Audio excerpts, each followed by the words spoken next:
This channel is part of the History Hit network.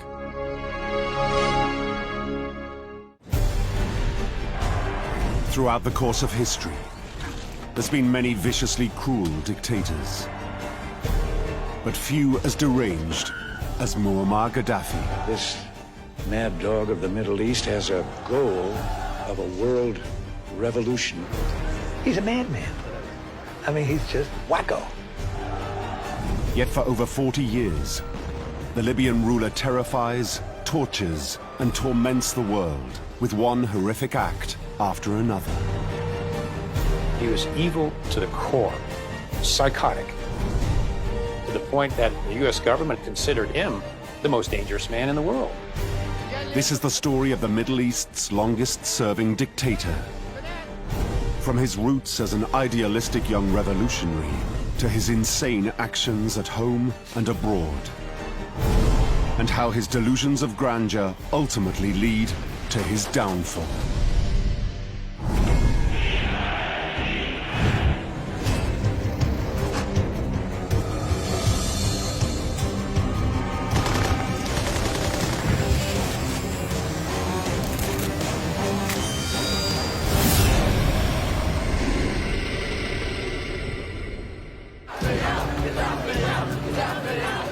October 2011. A wave of revolutionary uprisings is sweeping across the Middle East in what is being called the Arab Spring.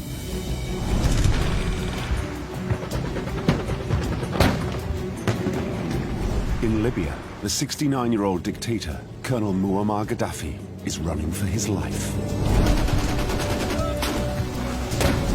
2 months earlier, NATO-backed rebels forced him to flee his capital city, Tripoli. Gaddafi heads to Sirte because it's where he hails from, and he believes that he can be protected by clan and tribal loyalties. And little by little, these rebels were winning. And they were winning with pickup trucks and handguns. After taking Gaddafi's last stronghold, the rebels are closing in on their main target, the dictator himself. There are French jets flying overhead. It's a very chaotic scene. Suddenly, the colonel's convoy is hit by a NATO airstrike, forcing the once almighty tyrant to take refuge in a sewage pipe. But how has it come to this?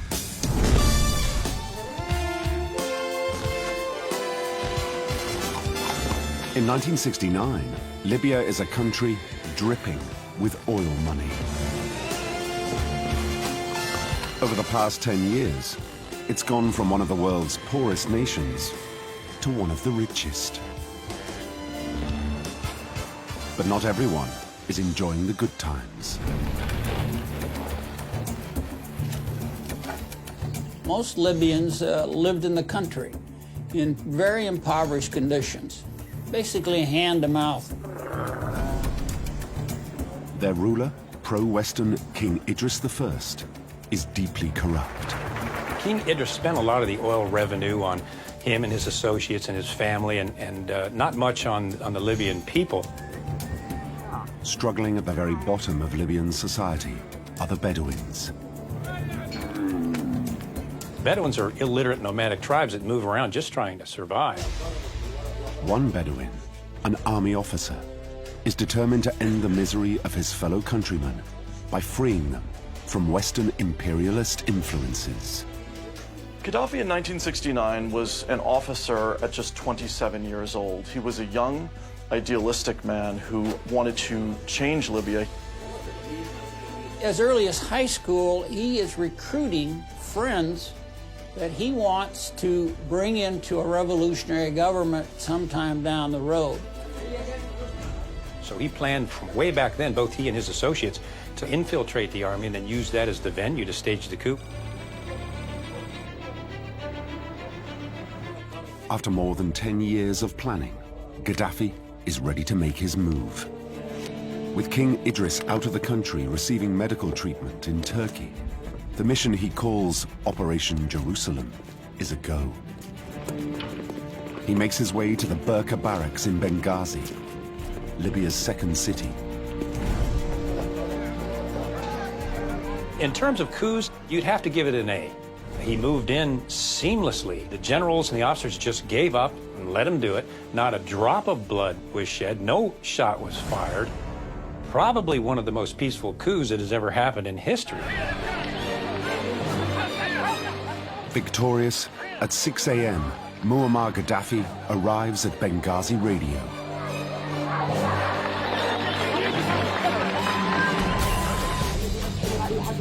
For the first time, he speaks to the Libyan people. As of now, Libya shall be free under the name of the Libyan Arab Republic. Free brothers in a society over which, God willing, shall flutter the banner of brotherhood and equality. They broke out in the streets and were elated, celebrating that they had this new government, a man of the people. There was this elation that ran through Libya. With his fellow accomplices, he proclaims a new revolutionary command council. Gaddafi is its chairman, making the 27-year-old the most powerful man in Libya. History Hit is like Netflix, just for history fans, with exclusive history documentaries covering some of the most famous people and events in history just for you. From uncovering ancient Neolithic cultures to the dawn of the space race, History Hit has hundreds of exclusive documentaries with unrivaled access to the world's best historian. Not only that, but we have a huge podcast network releasing new episodes every day, so you'll always have something to listen to. Sign up now for a 14-day free trial, and Timeline fans get 50% off their first 3 months. Just be sure to use the code TIMELINE at checkout. To the Libyan people, their new leader appears to be a force for good. He's progressive. He claims to want to modernize the nation through his socialist Al-Fatah revolution. Radical new policies call for the country's oil wealth to be used to help the poor. He built roads, he built schools, he increased literacy, increased the lifespan of people. Gaddafi built housing complexes, apartment complexes. He made a big deal of telling people, these are your homes, this is your property. The quality of life in Libya for a time was actually higher than that of states like Brazil and Soviet Russia. It's all part of young Colonel Gaddafi's plan to be a great Arab leader. Just like his boyhood hero, the charismatic Egyptian president, Gamal Abdel Nasser. Gaddafi views Nasser as an ideological father figure. Abdel Nasser to Gaddafi was his ultimate hero. Abdel Nasser was the first pan-Arabian revolutionary. And Gaddafi started listening to him on the radio when he was in secondary school. And Gaddafi immediately identified with Nasser, so much so that Nasser became his idol, literally. He memorized all of his speeches. He was known in school for going around, getting up on stools and reciting Nasser's speeches verbatim. He was obsessed with the man. He emphasized freedom, socialism, and unity, the very same themes that Nasser had identified early on in the Egyptian Revolution. And by freedom, he meant independence within Libya from foreign powers and foreign domination, as exemplified particularly by the base agreements with Great Britain and the United States. Outside of Libya, he meant freedom to associate with the Arab world in an Arab nationalist kind of way. Unity was also a dominant theme, and unity was in the sense of forming not just vocal or verbal agreements with the Arab nations, but practical Arab unity, as Nasser had been proclaiming. The third theme that he developed was socialism. And by socialism, he meant taking the wealth of Libya and distributing it more equally amongst the people of Libya. And you can distinguish that from communism, which he did not support because he saw it as a godless system. And he was very much a Muslim, a very strong Muslim, and very much made Islam a part of his total revolution. With his success in driving out Western influence in Egypt, far-reaching reforms, and modernization policies, Nasser is widely considered the leader of the Arab world.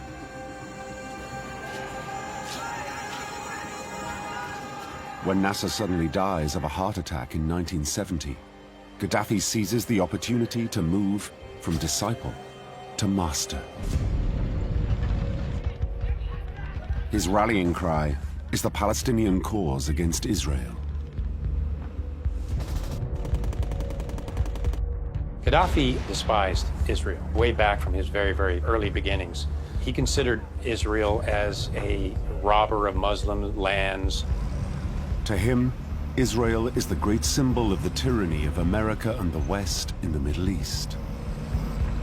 He viewed Israel as sort of a neo-colonial project that was being superimposed on the Arab world. It was something that injured Arab dignity, and it put a wedge in the heart of the Middle East. Now he's leader of Libya. What he needs is to demonstrate to all other Arabs that he can be their leader too. This is an ITN newsflash from the Olympic Village in Munich, where early this morning armed Palestinian guerrillas raided the sleeping quarters of the Israeli team. The gunmen shot dead 2 Israelis and are now holding 20 athletes and 6 officials as hostages. In September 1972, the world is in shock by the appalling attack at the Munich Olympics by Palestinian group Black September. Less well known is that Black September is funded by Gaddafi. Gaddafi considered it a perfectly acceptable operation based on his worldview, and despite the bloodthirsty, murderous things that these terrorists did, he considered them heroes. The guerrillas have just announced that they are demanding to be allowed to fly out of Germany once their demands have been met. In the final showdown, all the Israeli hostages are killed, along with 5 terrorists. Gaddafi has the terrorists' bodies flown to Libya. When the dead Palestinians arrived in Libya, I guess the word would be bizarre. Carrying the dead terrorists off the plane, of course, Gaddafi had it televised for the whole world to see. Gruesome, morbid in a normal person's mind, but not in Gaddafi's mind. When the surviving 3 terrorists are released, they too are taken to Libya. There, the Libyan leader treats them like rock stars. He knew that this would be an international stage now, an international drama, and that he's the director, and producer of this whole thing. That was Gaddafi saying to the whole world, look at me, look how powerful, look how big I am, look what I've done, Muammar Gaddafi, I am Libya.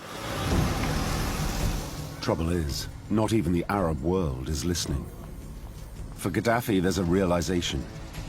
If he's going to be noticed, he must project his power beyond the region. Gaddafi felt like he was much more than just a tiny little dictator of a country only 6 million people. With such a small population, no amount of military hardware is going to help this revolutionary of international proportions achieve his goal. But he does have something very powerful: money, and lots of it. Leading Gaddafi to support and fund one of the most important freedom fighters of the day, Nelson Mandela. Certain leaders in the West, particularly in the UK, viewed Nelson Mandela as at best a troublemaker and at worst a terrorist figure. But not Gaddafi. He was the African National Congress's not only primary supporter, but in many cases only supporter. He befriended Mandela as an underdog, supported him as an underdog against this great imperialist South Africa, became very close to them. The two were photographed together several times, and in Gaddafi's mind, he was helping this new underdog, saw himself in Mandela. Nelson Mandela called Gaddafi the brother leader. And in recognition of his vocal and financial support, one of Mandela's grandsons is called Gaddafi. Gaddafi supported a bizarre array of insurgent, communist, and terrorist organizations. Absolutely bizarre. He looked at all these organizations purely as underdogs against big imperialist, tyrannical governments. And Gaddafi becomes one of the world's greatest sponsors of international terrorism. It's claimed that every IRA bomb planted in the UK used a plastic explosive known as Semtex, provided by Libya. He had links with the FARC in Colombia. Abu Sayyaf in the southern Philippines, the Abu Nidal group. He supported the Black Panther movement, the ETA, Red Army in Germany, and affiliated organizations in Italy. Terrorism for Gaddafi isn't just political. It develops into something highly personal. He got a very perverse pleasure out of terrorism. Gaddafi, having been a Bedouin, one of the foundations of his personality was the great underdog rising to power for the people. He was just a very, very egotistical man. It was more ego than even ambition. The colonel's sponsorship of terrorism kills thousands of innocent people, but it achieves his aims. It gets him noticed. He was state terrorist enemy #1, to the point where the U.S. government and the intelligence agencies considered him the most dangerous man in the world. 6 years on from seizing power, the Libyan dictator's extensive support of various terrorist groups starts causing him trouble at home. This was unpopular with many of the members of the Revolutionary Command Council. They thought that money should be going to economic development. In response to his critics, in 1977, he disbands the Revolutionary Command Council and announces to his people that he has discovered a new political system, an alternative to capitalism and communism.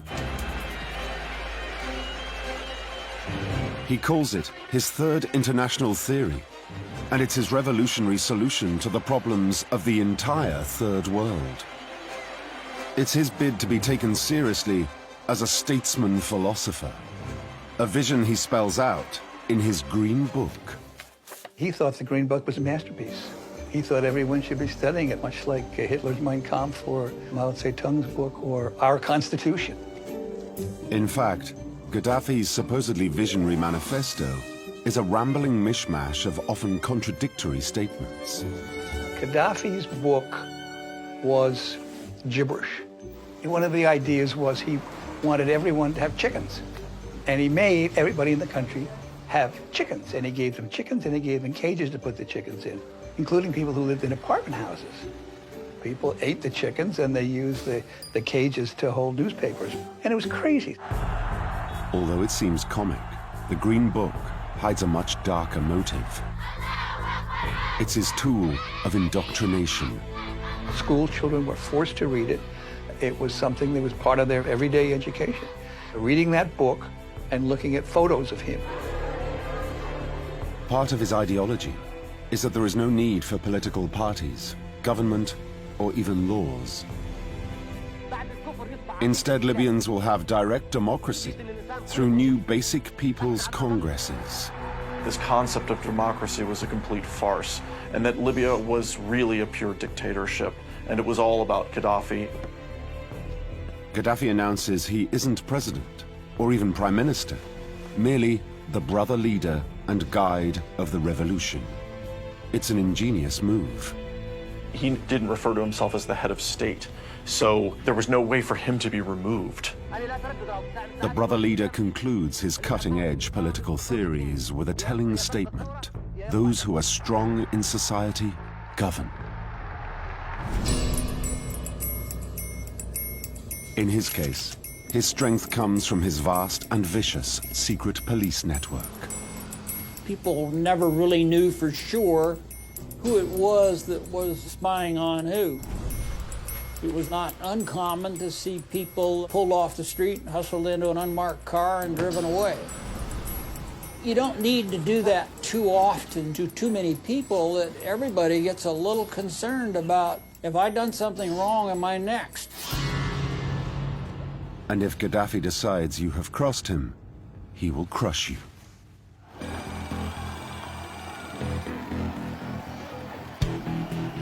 This is actual footage broadcast on Libyan state television in 1984. Hundreds of school children, some as young as 6 years old, are assembled at Benghazi Basketball Stadium.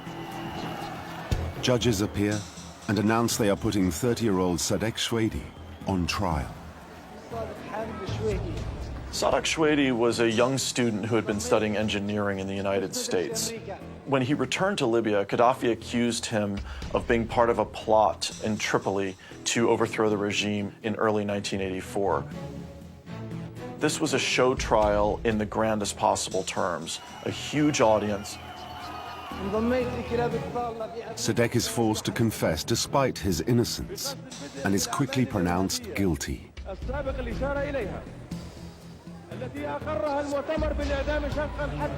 It's absolutely twisted how this takes place in front of a lot of school children. But there's an unexpected turn in this harrowing event. Sadek's neck doesn't immediately snap in the gallows. A young woman in the crowd sees an opportunity.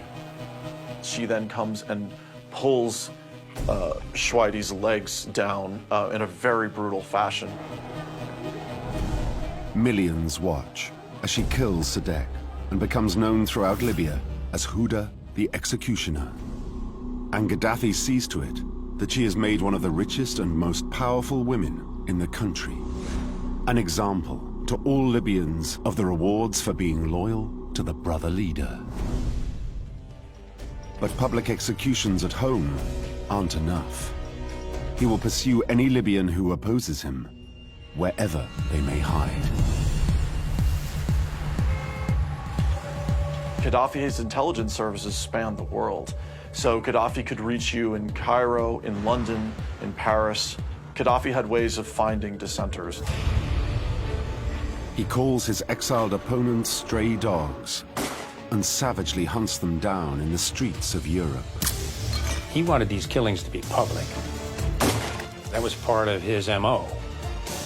Unlike maybe what the Soviets would do, is they would poison somebody and whisk them away in secret. Gaddafi wanted these killings in public areas, assassinate them, showing them how great he was and his tentacles outside of Libya. Most notoriously in April 1984, when a group of dissidents peacefully protest outside the Libyan embassy in London, his agents open fire indiscriminately. A policewoman in front of the demonstrators was hit in the stomach. 25-year-old police constable Yvonne Fletcher is fatally shot, murdered in broad daylight. As a way of making the world take notice of him, it succeeds. The UK severs diplomatic relations with Libya. Gaddafi doesn't care. He's already found an even bigger stage to play on. Of all the modern dictators, Gaddafi needed attention the most. He phases from periods of lucidity into complete instability. At this point, he's getting out of control. In early 1986, the US Navy is on maneuvers in the Mediterranean Sea off the northern coast of Libya. They are heading straight towards an area of water known as the Gulf of Sidra. The U.S. was doing typical naval training operations in the Gulf as they had before, and got a threat from Gaddafi himself. You will not conduct operations in my Gulf. Of course, the United States was, wait a minute, that's not your Gulf.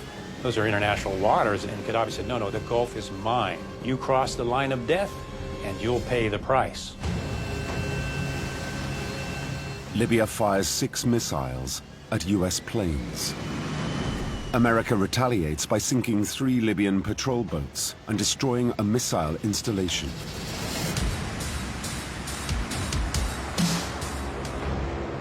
Gaddafi now ups the ante, declaring it's a time of war. And he will fight his war dirty. Actions that put him on a collision course with the US, making him their public enemy #1.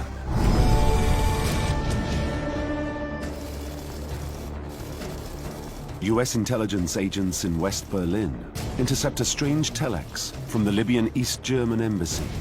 Tripoli will be happy when you see the headlines tomorrow.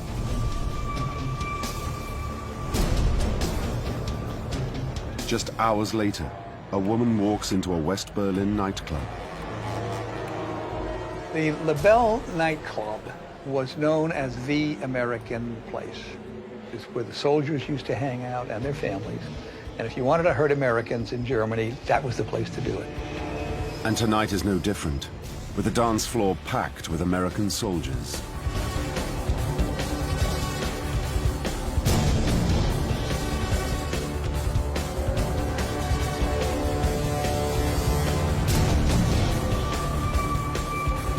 At 1:45 a.m., a 2-kilogram bomb packed with plastic explosives and shrapnel explodes.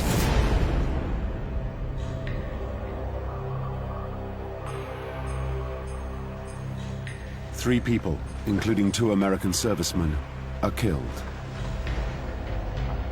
Another 229 are wounded, many suffering life-changing injuries. It was a horrific scene, and it shocked the United States, of course. It was one of the first direct attacks where U.S. servicemen had been killed in an explosion like that. So it created not just shock, but outrage. Later, in Berlin, U.S. intelligence intercepts another message destined for Libya. At 1:30 this morning, a successful operation was carried out without leaving any trace of our identity. And it was already pretty clear who had done it, and then intercepts after that pretty much confirmed, as the agents were bragging back and forth, that indeed it was Libya. Washington is in no doubt. Gaddafi is U.S. public enemy #1. This mad dog of the Middle East has a goal of a world revolution. 10 days later, President Reagan orders Operation El Dorado Canyon.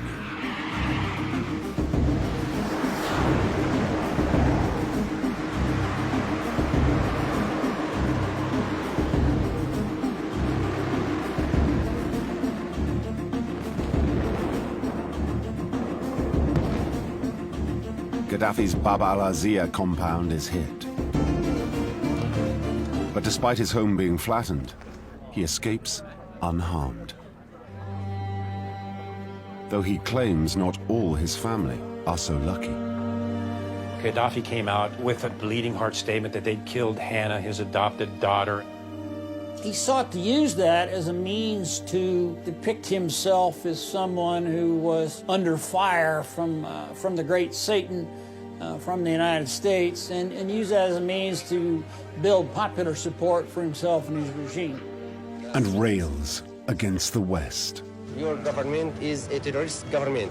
Reagan is the biggest terrorist in the world. You are far from the civilization. We are a nation of civilization.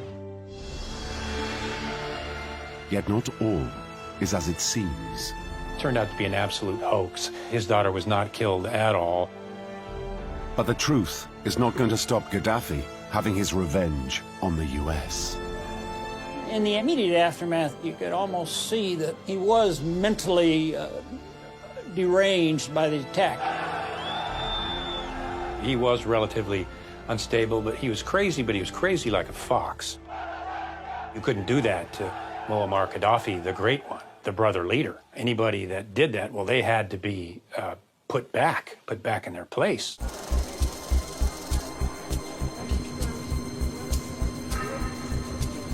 Among the 259 passengers and crew boarding Pan Am Flight 103 at London's Heathrow Airport is 36-year-old Michael Bernstein. We were college sweethearts. We were very, very happy. He had a wonderful sense of humor, and he was a terrific father, loved his children very much. At 6:25 p.m., the plane takes off for New York.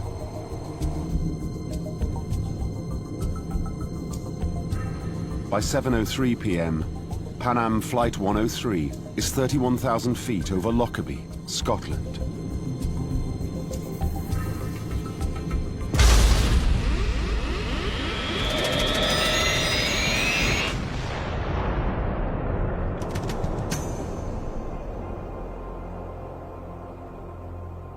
A device had blown about a 20-inch hole in the cargo hold. The plane was ripped apart at 35,000 feet. What occurred was a massive massive fireball coming out of the sky, 200,000 pounds of ignited jet fuel. That's like a giant bomb going off, and registered as if it was an earthquake. That was the magnitude.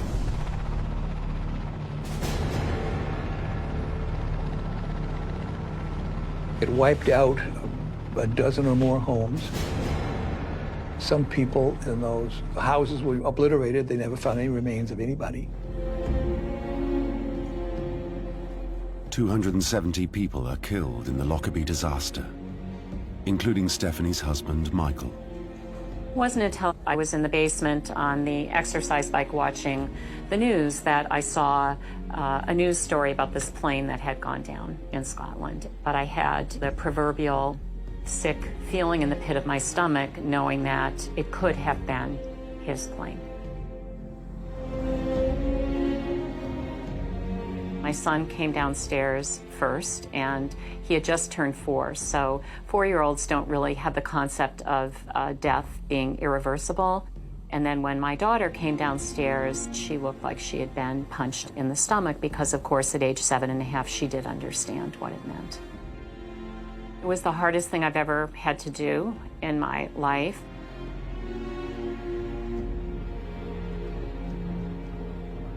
At the time, the Lockerbie bombing is the worst act of terror ever committed against Americans.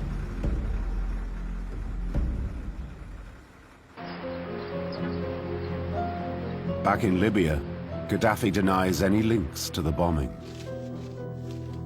At that point, most people thought it was Iran. We didn't think it was Libya until later on. The fear was that they would never know who did it. First of all, if the plane had been on time, it would have crashed in the ocean. We never would have found the timer or anything. But it landed in Scotland. We were able to get the remains and help people and eventually find evidence. But no one knew who did it, and we couldn't get any answers. We couldn't get any answers because there weren't any answers. I mean, no one knew. There were 19 separate countries who were involved in this investigation because there were 19 separate nationalities on the plane. At that time, it was the largest investigation in the history of our FBI. They found a little electronic switch circuit board that was embedded in some of the metal as part of the evidence. They began to trace this and piece it back together.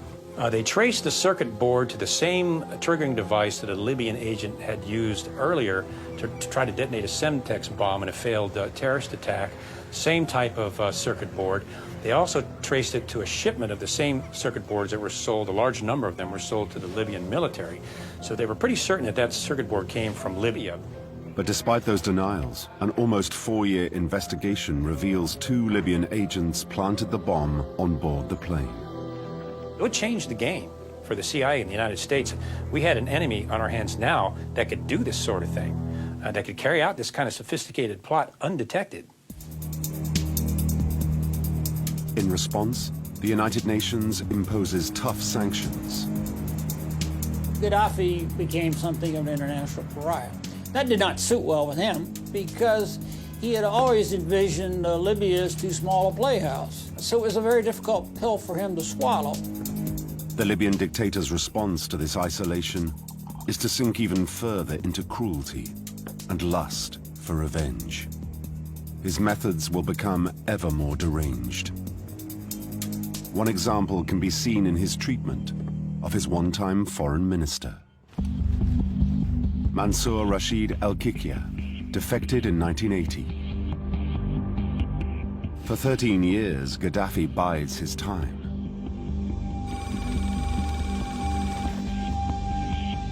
In December 1993, al-Kikia arrives in Cairo, Egypt, for a meeting of the Arab Human Rights Organization he helped establish.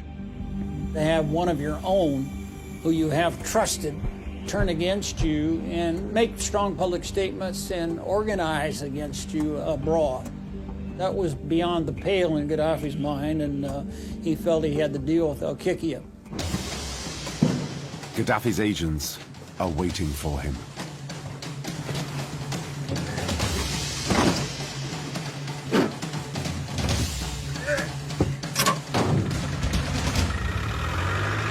Everyone assumed that he had been detained by Libyan authorities. Obviously, the family continued to hope that he was somehow alive.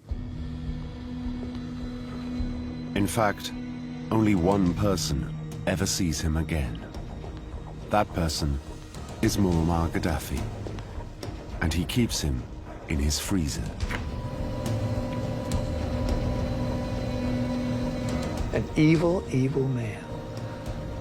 The fact that you could enjoy personally killing people, having their heads frozen in refrigerators so you come look at them all the time, there's an evil there that is hard to contemplate.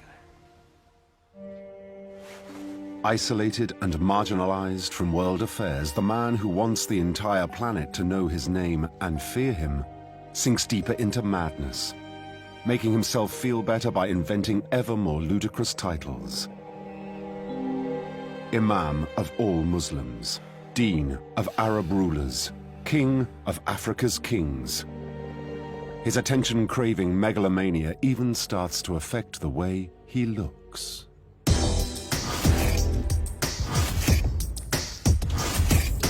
Gaddafi's outfits became more lavish and more flamboyant, to where he sort of became the Liberace of the Arab world. His look became more absurd. He looked like one of those characters in the Gilbert and Sullivan musical, one of those crazy admirals, full of gold, brocade, and medals and whatnot. He went from the fancy admiral's clothes to Bedouin stuff. A couple of times he wore something that looked like a brown garbage bag. He'd change his wardrobes several times a day. When asked about it, he would respond, well, I set the fashion trends for my country. What I wear becomes a fad amongst the people. And he deluded himself into thinking that his garish, flamboyant dress was what the people wanted. The Arabs were starting to get a little bit embarrassed about it. They got tired of him, and he decided, okay, well, I'm not an Arab anyway, I'm an African. One of the unique features of Gaddafi was he had histrionic tendencies. This is called a histrionic personality disorder. These people love drama. It's how pretty they look and how much attention they can gather. And that was him to an extreme. Gaddafi kind of arranged so that he was always playing a role, that people were always talking about him. His extreme makeover isn't just confined to his wardrobe. Gaddafi wanted plastic surgery because he was a very vain man. His image was the image of Libya. Billboards of him were all over the country, all over Libyan cities. Gaddafi wanted to remain youthful, and he wanted to maintain his looks. Over the years, the Libyan dictator reportedly went under the knife several times. In his view, he was a good-looking guy. For this superpower wannabe, grandiose titles and fresh-faced beauty isn't enough. Nero had his Praetorian Guard. Hitler had the SS. Gaddafi will trump them all. He will be the first in history to have a guard made up entirely of women.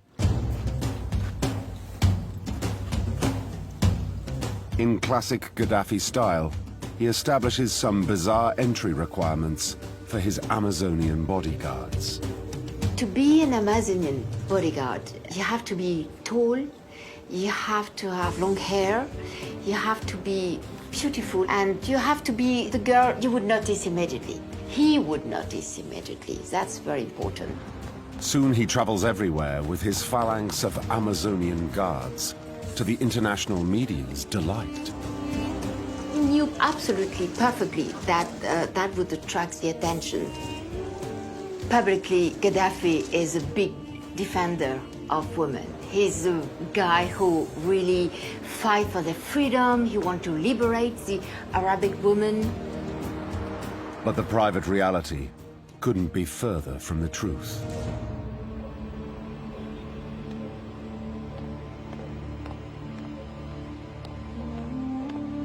When you become one of the Amazonian women around him, you were part of his harem. They are kept just like in prison, and he was calling the girls night and day, beating them, obliging them to have sex with 1, 2, 3, 4 people, and obliging them to smoke, to drink, to dance, to take cocaine. It was just like a beast, like an animal. And it isn't just the Amazonians who are Gaddafi's prey. He was obsessed by sex. Very often I've been said that he needed to have 4 different girls per day. Gaddafi uses his position as the brotherly leader to seek out more and more victims, including his official visits to schools. Schools, of course, was a wonderful reservoir for him. He put his hand on her head.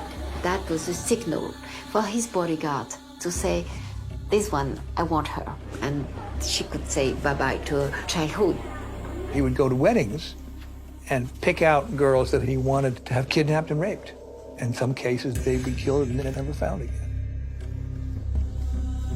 The women and girls taken by Gaddafi are utterly helpless. Sex and rape are totally taboo. You can't talk about that in Libya. It's a very, very conservative society. Rape means that your life is totally destroyed, that you're going to be ostracized if it's known, that you are going to be pushed out of your family. It's a perfect crime. The criminal and Gaddafi himself could do anything he wanted because he knew that nobody would talk. Rape isn't just Gaddafi satisfying his own base desires. He uses it to terrorize his opponents. He used sex to dominate people, to humiliate people. It was a tool for him to govern. And when he wanted to humiliate someone, mostly rich and powerful people in his country, he used to rape the daughters of their wives. It's impossible to know how many women and girls Gaddafi raped. I think it's possible to say that Gaddafi is the most prolific rapist in history. Absurd-looking, sex-crazed, a rapist. Gaddafi's reign of madness continues to inflict endless misery on his people, made worse by crippling international sanctions. Then an event comes along that gives him a chance to relaunch himself. To most people, 9/11 is a monstrosity. To Gaddafi, it's an opportunity. It was really a surprise. Gaddafi came out and condemned 9/11, publicly gave his support and sympathy for the victims of 9/11, condemned Osama bin Laden, actually put a warrant out for Osama bin Laden's arrest. In a publicity stunt, Gaddafi offers to donate blood to the victims of 9/11. The brother leader has no great love for Islamic fundamentalism, seeing it as a possible threat to himself. It makes it easy for the man who was once the world's greatest terrorist to join the war on terror. He began providing legitimate intelligence to the CIA and to Washington on movements of al-Qaeda and other terrorist groups, and legitimate intelligence became essentially an intelligence partner to the United States against al-Qaeda. He even complies with Western demands. He saw what happened to Saddam Hussein. He obviously took that to the bank and said, I don't want this to happen. Today in Tripoli, the leader of Libya, Colonel Muammar al-Gaddafi, publicly confirmed his commitment to disclose and dismantle all weapons of mass destruction programs in his country. Muammar Gaddafi, the man who had set out to lead the world against the West, does a complete 180 to save his own skin. And it seems to work. On March the 24th, 2004, despite the murder of Yvonne Fletcher, sponsoring the IRA and the Lockerbie bombing, the former mad dog of the Middle East is welcomed back from the cold by British Prime Minister Tony Blair. With his newfound friends in the West, Gaddafi is sure his reign will never end. A mistake that ultimately proves fatal.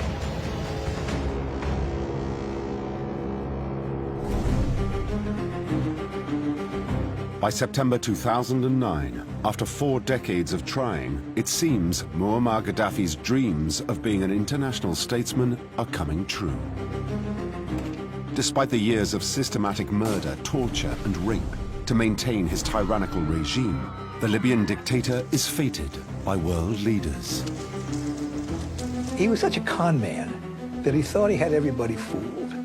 He thought that we all would now support him in anything that he wanted to do, that from here on out it was going to be a love affair. That was never going to be a love affair. We wouldn't trust him as far as we could throw him. But then in early 2011, a wave of revolutionary uprisings start to spread through the Arab world. The Arab Spring. In February, peaceful protests start in Libya. His response was, no, no, no, the Libyan people love me. They all love me. This is Al-Qaeda. They've drugged the people, and as he said, as soon as the people come off the drugs that Al-Qaeda has drugged them with, they'll come back and they'll realize that they love me. And the United States has put hallucinogens in their Nescafe. He had gone into full-blown delusion at that point. The brother leader starts indiscriminately turning his heavy weapons on his own people. Gaddafi was bragging, I'm going to crush them. He called them all rats. He said it's going to be a river of blood. He gave these more and more crazy speeches when he really should have just shut up. Gaddafi assumes that his newfound friends in the West will ignore his increasingly brutal response. Appalled, NATO comes out in support of the Libyan opposition. They enforce a no-fly zone and provide airstrikes against Gaddafi's forces. Gaddafi was irate and made a number of threats. I think most importantly that when this thing was over, he would make sure that people in Europe paid for the NATO intervention. It's an empty threat, a final sign of how deluded he has become.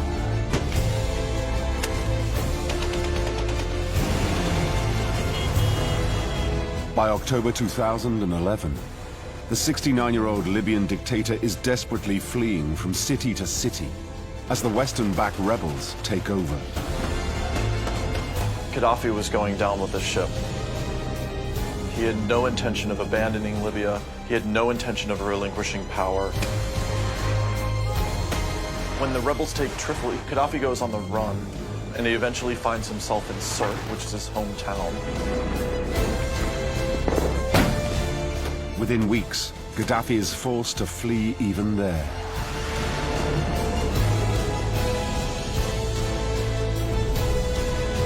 Crawling through the desert sands, he desperately searches for an undamaged vehicle to continue his escape. With no luck.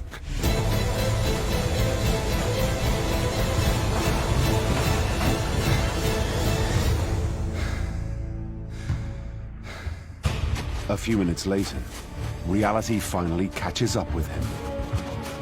He was yelling at these people, saying, how can you do this? I'm your leader. The people love me. And one of these guys slapped him in the face and said, shut up, you dog. Years of oppression and hatred come flooding out.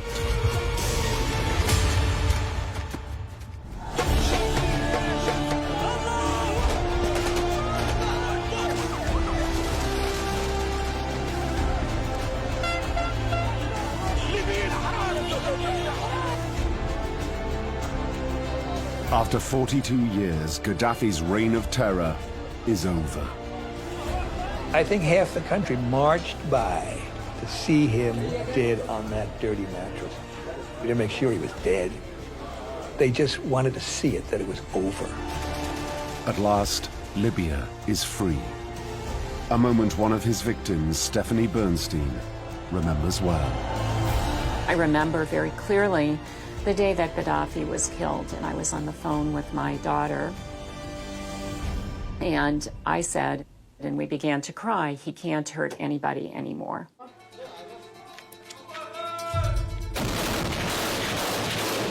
Sadly, the 2011 revolution has quickly dissolved into bitter civil war. Muammar Gaddafi left Libya so divided, the country is still struggling to emerge from the shadow of his evil.